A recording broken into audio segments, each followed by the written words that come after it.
Warren Buffett, the most famous value investor of all time, once said, and I quote, "If I had a way of buying a couple 100,000 single-family homes, I would load up on them." But here we are in 2025, and guess what? His firm just dumped part of his real estate portfolio and made it very clear they are not nearly as bullish on the real estate market as they used to be. So the big question here is, why the 180? And more importantly, what does it mean for you? Should you stop investing in real estate too? So let's break it down. Buffett's logic, real estate complexity, and why maybe South Texas is an exception to the rule. See, back in 2012, Buffett saw real estate as an absolutely screaming deal. Mortgage rates were dirt cheap, the inventory was high, and all that institutional money hadn't yet piled up into the real estate market. I can remember showing single-family homes in San Antonio in like the $225,000 range. A beautiful 3-bed, 2.5-bath home on a 1/4 acre. You could easily rent it out and cash flow within like 30 to 45 days. And now that same house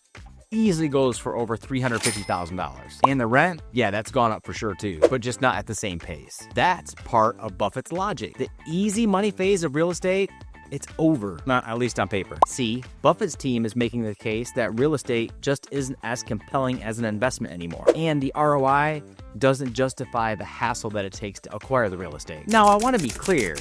He didn't say housing was a bad investment. He just said it's a harder one. You got to negotiate, inspect, repair, maintain, manage, finance, refinance, and then maybe, just maybe, you will get that return back. Let me give you an example. I recently had a client buy a home in Boerne, Texas. Got it at a great price, and then guess what? His contractor that he paid to come in and paint the house, they quit showing up midway through the project. So guess who had to finish a job with their own paintbrush? You got it. Meanwhile, with stocks, it's click, buy, done. No phone calls, no roof leaks, no septic tanks. So what Buffett is essentially saying is the complexity isn't worth the effort anymore, at least for them. So historically, the S&P 500 has returned right around 10% annually over the long haul. Now, real estate is closer to 4 to 6% annually without any leverage. With leverage, yeah, you can get much higher, but it comes with a risk. And while the stock market drops fast, it also bounces back fast. That whole buy and dip moment, it doesn't really happen in the real estate market. The housing corrections are slow, creeping, and not to mention super expensive if you leverage too tightly. Now, I want to get local because here in Texas, we're not following the same rules that you see like in New York or Los Angeles. Let me tell you about my client, Scott.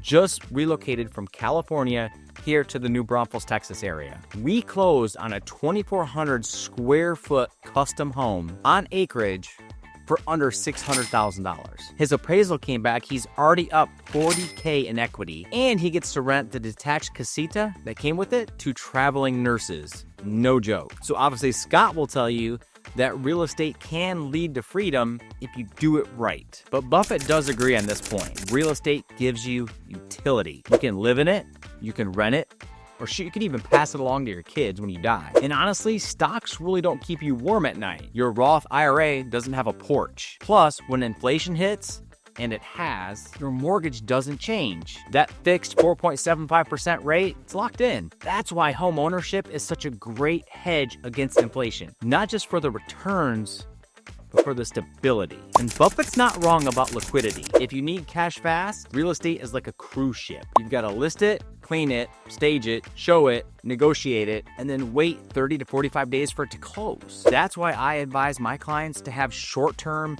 and long-term goals for any type of property they're looking at before they buy it. And here in South Texas, you have to have creative exit strategies. Especially now, we're looking at more 1031 exchanges, cash out refis, especially seller financing. Stocks win in liquidity.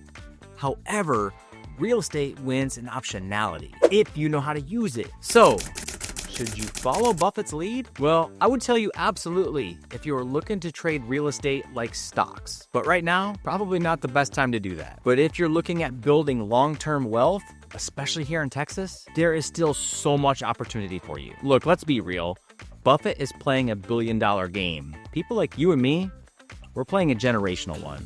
And that's okay. So if you're ready to play the real estate game here in South Texas, I would love to be that real estate resource for you, especially if it involves new construction. We've worked with over 23 home builders from production all the way up to the most elite custom homes.